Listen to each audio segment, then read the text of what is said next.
കർത്താവ് നിങ്ങളോട് കൂടെ. അങ്ങേ ആത്മാവോടുകൂടെ. മത്തായിയുടെ വിശുദ്ധ സുവിശേഷത്തിനുള്ള വായന. കർത്താവേ, അങ്ങേക്ക് മഹത്വം. അക്കാലത്ത് യേശു ഭവനത്തിൽ നിന്ന് പുറത്തു വന്ന് കടൽ തീരത്ത് ഇരുന്നു. വലിയ ജനക്കൂട്ടങ്ങൾ അവൻ്റെ അടുത്ത് വന്നു. തന്നിമിത്തം അവൻ ഒരു തോണിയിൽ കയറി ഇരുന്നു.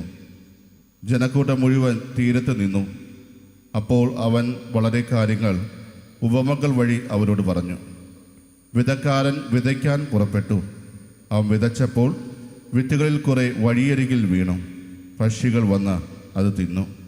ചിലത് മണ്ണ് അധികമില്ലാത്ത പാറമേൽ വീണു. മണ്ണിന് ആഴമില്ലാതിരുന്നതിനാൽ അത് പെട്ടെന്ന് മുളച്ചു പൊങ്ങി.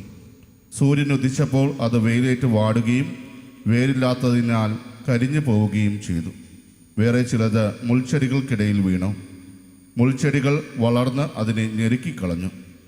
മറ്റു ചിലത് നല്ല നിലത്ത് വീണു. അത് 100 മേനിയും 60 മേനിയും 30 മേനിയും വിളവ് നൽകി. ചെവിയുള്ളവൻ കേൾക്കട്ടെ. കർത്താവിൻ്റെ സുവിശേഷം. ക്രിസ്തുവേ, അങ്ങേക്ക് സ്തുതി.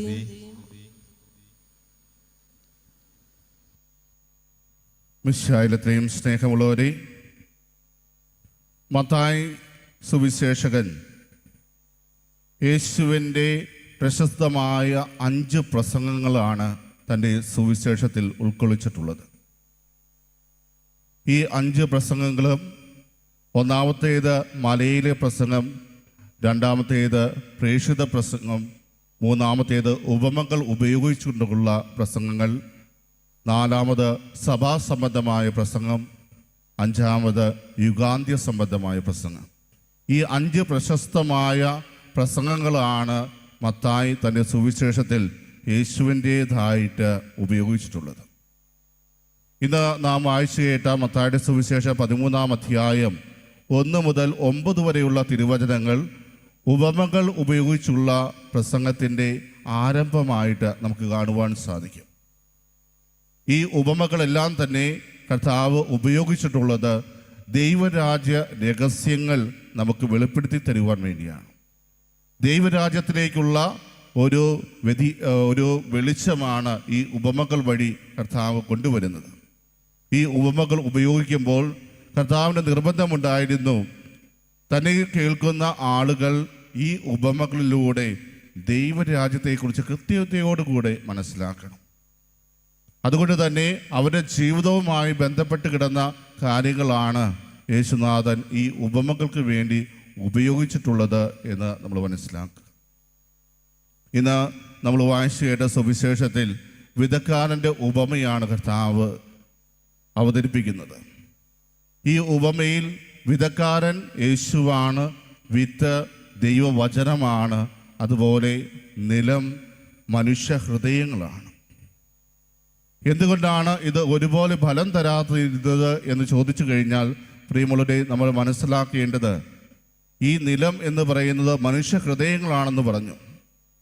കുറച്ച് പേർക്ക് ബുദ്ധിശക്തി കൂടിയത് കൊണ്ടോ, കുറച്ച് പേർക്ക് അത് ഗ്രഹിക്കുവാനുള്ള ഒരു ശക്തി ഇല്ലാത്തത് കൊണ്ടോ, അല്ലെങ്കിൽ കുറേ പേർ ഭക്തിപരിതരും കുറേ പേർ ഭക്തിരഹിതരുമായിരുന്നത് കൊണ്ടോ അല്ല ഇതുപോലെ ഫലം പുറപ്പെടുവിക്കാതിരുന്നത്. ഇത് ഫലം പുറപ്പെടുവിക്കണമെങ്കിൽ നമുക്കുണ്ടായിരിക്കേണ്ടത് വിശാലമായ മനസ്സും തുറന്ന ഹൃദയവുമാണ്. തുറന്ന ഹൃദയം എന്ന് പറയുമ്പോൾ ആഴമേറിയ വിശ്വാസം ഉണ്ടായിരിക്കണം. അതുപോലെ തന്നെ ദൈവവചനത്തിൻ്റെ ശക്തി എന്താണെന്ന് നാം ഓരോരുത്തരും തിരിച്ചറിഞ്ഞിരിക്കുന്നു.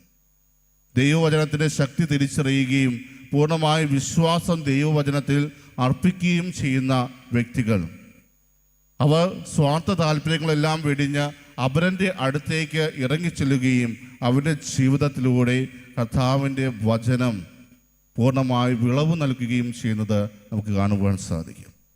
ആ ഒരു തലത്തിലേക്ക് നാം ഓരോരുത്തരും വളർന്നാൽ മാത്രമാണ് കർത്താവ് വിതയ്ക്കുന്ന ആ വചനം കൊണ്ട് നമ്മുടെ ജീവിതത്തിൽ എന്തെങ്കിലും തരത്തിലുള്ള പ്രയോജനങ്ങളുള്ളൂ. പ്രിയമുള്ളവരെ, ഈ വചനം എപ്രകാരമാണ് ഓരോ ഹൃദയത്തിലും വിളവ് നൽകുന്നത്? സ്വന്തം താല്പര്യങ്ങൾക്കപ്പുറത്തേക്ക് കടക്കുവാൻ കഴിയാത്തവരാണ് ഈ വഴിയരികിൽ വീണ വിത്തിനു സദൃശരായിട്ടുള്ള വ്യക്തികൾ. അവർ എപ്പോഴും സ്വന്തം താല്പര്യങ്ങൾക്ക് വേണ്ടി മാത്രം ജീവിക്കുന്നവരാണ്. മറ്റുള്ളവരെ താല്പര്യങ്ങൾ എന്താണെന്ന് അറിയുവാൻ പോലും അവർ ആഗ്രഹിക്കുന്നില്ല. എപ്പോഴും ഞങ്ങൾ ആ ഒരു ചിന്തയിൽ മുന്നോട്ട് പോകുന്ന ഒരവസ്ഥയുള്ളവർ. അങ്ങനെയുള്ളവർ വഴിയരികിൽ വീണ വിത്തുകൾക്ക് സദൃശ്യരാണ് എന്ന ഒരു ചിന്ത നമ്മുടെ മനസ്സിലേക്ക് കടന്നു വരുന്നു.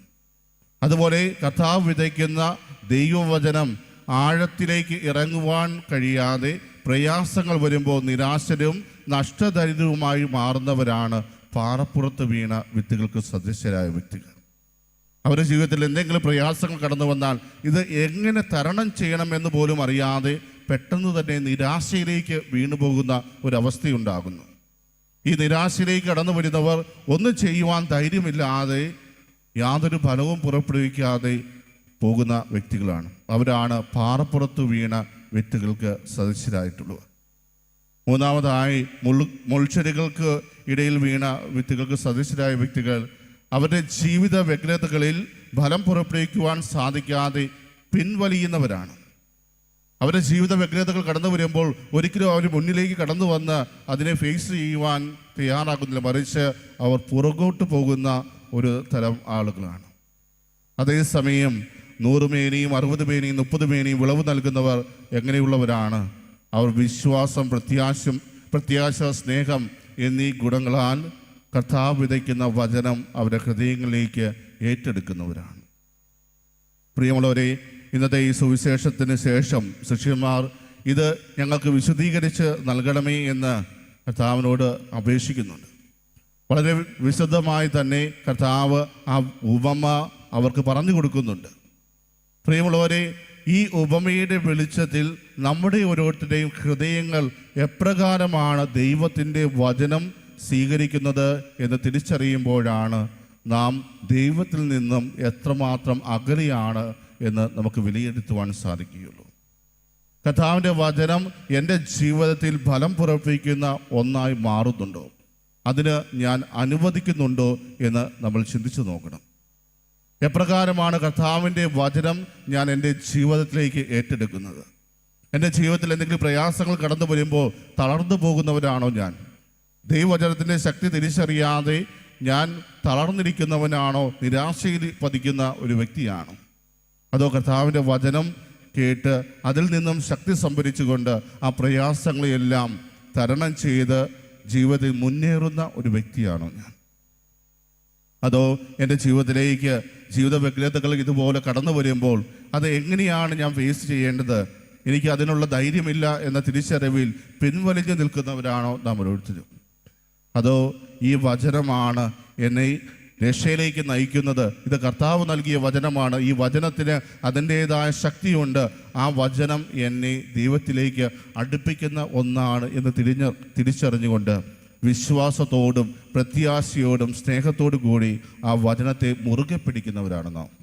പ്രിയമുള്ളവരെ, നമ്മൾക്ക് തന്നെ വിലയിരുത്തുവാനുള്ള ഒരു അവസരമാണ് ഇന്ന് ഈ തിരുവചനം നമ്മുടെ മുമ്പിൽ നൽകുക.